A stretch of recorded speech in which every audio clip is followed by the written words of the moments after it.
السلام علیکم پیارے دوستو، آج آپ کے لیے حضرت سلیمان علیہ السلام اور ایک چیٹی کا ایک بہت ہی خوبصورت واقعہ لے کر آئی ہوں۔ امید کرتی ہوں کہ دوستو آپ کو یہ ویڈیو بہت پسند آئے گی۔ دوستو جیسے کہ آپ کو معلوم ہی ہوگا کہ حضرت سلیمان علیہ السلام کی حکومت ہوا، پانی پر، جانوروں اور درندوں پرندوں پر اور انسانوں پر بھی تھی، وہیں سب کی بولیاں بھی آپ سمجھتے تھے۔ ایک دن حضرت سلیمان علیہ السلام دریا کے کنارے پر اللہ کی قدرت کے نظارے دیکھ رہے تھے، تو آپ نے دیکھا کہ ایک چیٹی آئی، اس کے منہ میں ایک دانہ یعنی رزق تھا، وہ رزق لے کر دریا کے کنارے جا رہی تھی۔ حضرت سلیمان علیہ السلام یہ سب دیکھ رہے تھے کہ چیٹی چلتے چلتے آہستہ آہستہ اپنی رفتار سے چلتے ہوئے دریا کے کنارے جا پہنچی۔ ایک بہت ہی عجیب واقعہ اس دوران پیش آیا کہ جب یہ چیٹی دریا کے پاس پہنچی اور دریا میں سے ایک مینڈک باہر آیا اور اس نے اپنا منہ کھولا اور چیٹی اس کے منہ میں چلی گئی اور چیٹی واپس دریا میں چلی گئی۔ یہ سب اللہ کے نبی حضرت سلیمان علیہ السلام دیکھ رہے تھے۔ کچھ دیر بعد وہ مینڈک پھر آیا، اس نے اپنا منہ کھولا اور پھر چیٹی اس کے منہ سے باہر آ گئی۔ حضرت سلیمان علیہ السلام نے غور کیا تو ایک فرق محسوس ہوا کہ کیسے پہلے چیٹی جب وہ اندر گئی تھی تو اس کے منہ میں ایک دانہ یعنی ایک رزق تھا جو اس کے منہ میں نہیں ہے۔ جیسے کہ پہلے دوستو ہم نے آپ کو پہلے بھی بتایا ہے کہ حضرت سلیمان علیہ السلام پرندوں چرندوں ان سب سے بات کیا کرتے تھے۔ انہوں نے چیٹی سے طلب کیا اور پوچھا کہ یہ کیا ماجرا ہے، یہ تم کیا کر رہی ہو؟ ابھی تم منہ میں دانہ لے کر پانی کے اندر گئی تھی، کہاں گئی تھی؟ تو چیٹی کہنے لگی، اے پیغمبر خدا، یہ سمندر کی گہرائی میں جا کر دور ایک پتھر ہے، یہ پتھر اندر سے خالی ہے، اس پتھر کے اندر ایک کیڑا رہتا ہے۔ اللہ تبارک و تعالیٰ نے اس کیڑے کو ایسا مقام پر پیدا کیا ہے کہ جہاں وہ وہاں سے نکل نہیں سکتا، وہی اس کی کل کائنات ہے، اور مجھے اللہ تبارک و تعالیٰ نے اس کام پر مقرر کیا ہے کہ میں اس کو کھانا پہنچاؤں، اور اللہ تبارک و تعالیٰ نے اس مینڈک کو مامور کیا ہے۔ یہ مینڈک مجھے روزانہ اپنے منہ میں لے کر پانی کے اندر سے ہوتا ہوا اس پتھر کے پاس لے کر جاتا ہے۔ وہ مینڈک اپنا منہ اس پتھر کے سوراخ پر رکھ دیتا ہے، میں اس کے منہ سے نکل کر کیڑے کے پاس جاتی ہوں، وہ اناج جو میرے منہ میں ہوتا ہے اس اناج کو میں اس کے پاس رکھ دیتی ہوں۔ یہ مینڈک میرا انتظار کرتا رہتا ہے، میں واپس اس کے منہ میں داخل ہو جاتی ہوں، یہ پانی میں تیرتے ہوئے مجھے واپس پانی کے باہر لے کر آتا ہے۔ حضرت سلیمان علیہ السلام نے اس سے پوچھا، جب تم اس کے لیے کھانا لے کر جاتی ہو تب تم نے اس کی کوئی گفتگو سنی ہے؟ تو چیٹی نے کہا، ہاں، جب میں اس کے لیے کھانا لے کر جاتی ہوں تو ہر روز میں اس کیڑے سے یہ گفتگو سنتی ہوں کہ حضرت سلیمان علیہ السلام نے دریافت کیا کہ کیا گفتگو ہے، کیا کہتا ہے وہ کیڑا؟ چیٹی نے کہا، وہ کیڑا کہتا رہتا ہے کہ پاک ہے وہ ذات جو میرے لیے اپنے رزق کو سمندر کی گہرائیوں کے اندر اس پتھر کے اندر بھی دیتا ہے۔ اور حضرت سلیمان علیہ السلام کے دل میں ایک خواہش پیدا ہوئی۔ یہ خواہش خدا نخواستہ کسی تکبر کی وجہ سے نہیں تھی، محبت کے سبب میں تھی۔ اور وہ کیا خواہش تھی؟ ایک دفعہ اللہ کی مخلوق کو میں کھانا کھلاؤں گا، اللہ تعالیٰ کے دیے ہوئے رزق میں سے ہی کھلاؤں گا۔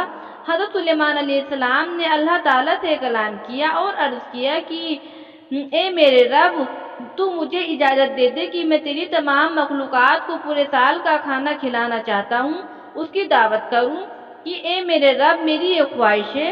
تو پھر اللہ تبارک و تعالیٰ نے اس کے پاس وحی بھیجی اور فرمایا، اے سلیمان، تو اس پر ہرگز قدرت نہیں رکھتا۔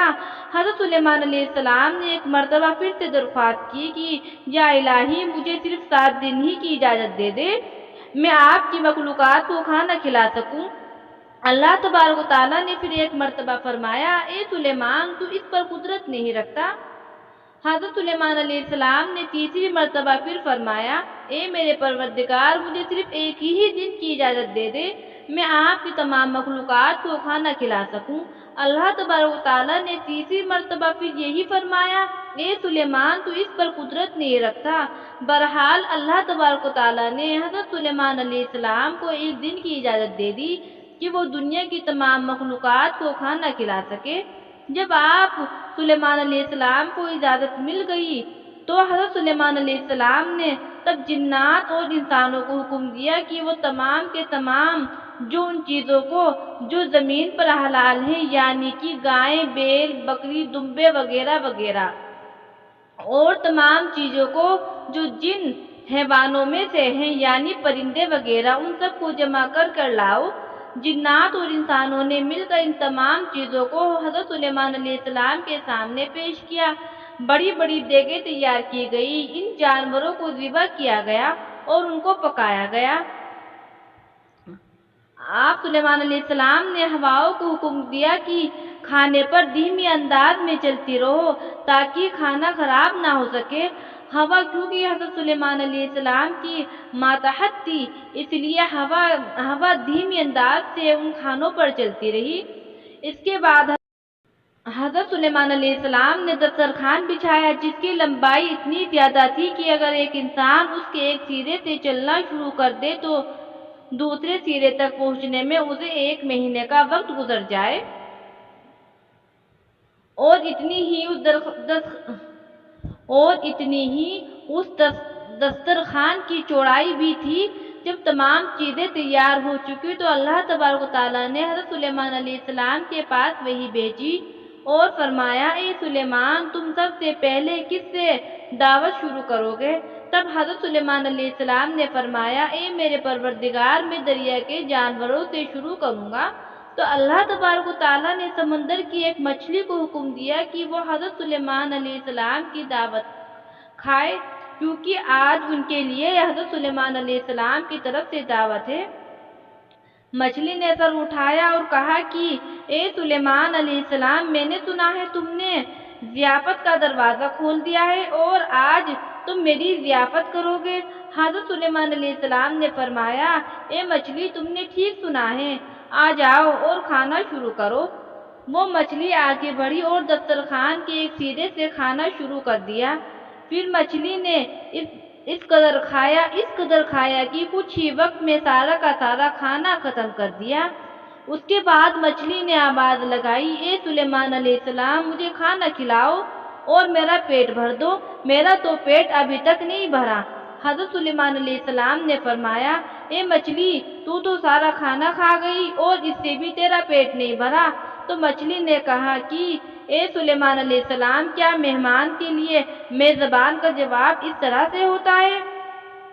حضرت سلیمان علیہ السلام، آپ خوب جان لیجیے کہ جتنا کھانا آپ نے کئی روز سے بنایا تھا، جس کھانے کو آپ کو بنانے کے لیے کئی دن لگ گئے تھے، اتنا کھانا مجھے میرا پروردگار 3 مرتبہ پہنچاتا ہے اور آج تک اس میں کبھی بھی کمی نہیں ہوئی۔ اس لیے حضرت سلیمان علیہ السلام، آج میرے کھانے سے روکنے کا سبب بنے ہو، کیونکہ رزق آپ نے اپنے ذمے لے لیا تھا اور آپ نے میرے کھانے میں کمی کر دی۔ اسی وقت حضرت سلیمان علیہ السلام اللہ تبارک و تعالیٰ کے سامنے سجدے میں گر پڑے اور کہنے لگے، پاک ہے وہ ذات کفالت کرنے والی ہے مخلوق کو روزی کے ساتھ، جہاں سے مخلوق جانتی بھی نہیں ہے کہاں سے آتا ہے۔ محترم عزیز دوستو، بے شک ہمارا جو ایک صرف اور صرف اللہ ہی ہے، چنانچہ ہمیں صرف رزق اسی سے ہی مانگنا چاہیے اور کبھی بھی اپنے مال و دولت اور وراثت کے بلبوتے پر گھمنڈ نہ کرنا چاہیے۔ میرے پاس مال ہے، اسی لیے مجھے رزق کے بارے میں پریشان ہونے کی ضرورت نہیں، کیونکہ میرا رزق میں خود اپنا پورا کر سکتا ہوں۔ پیارے عزیزو دوستو، سب کچھ نہ ہونے کے باوجود بھی اللہ سے مانگتے رہنا چاہیے، کیونکہ ہر چیز کا خالق اور مالک، روزی کا رازق صرف اور صرف اللہ ہی ہے۔ دوستو، ہم سب کو اس واقعے سے سبق حاصل کرنا چاہیے۔ آخر میں اللہ تبارک و تعالیٰ سے یہی دعا ہے کہ اللہ تبارک و تعالیٰ حضرت محمد صلی اللہ تعالیٰ علیہ وسلم کے صدقے طفیل سے اور تمام انبیاء کرام، اولیاء کرام سے محبت کرنے کی اور ان کا ادب کرنے کی توفیق عطا فرمائے، اور ہمیں ہر برے کام سے، ہر برے اعمال سے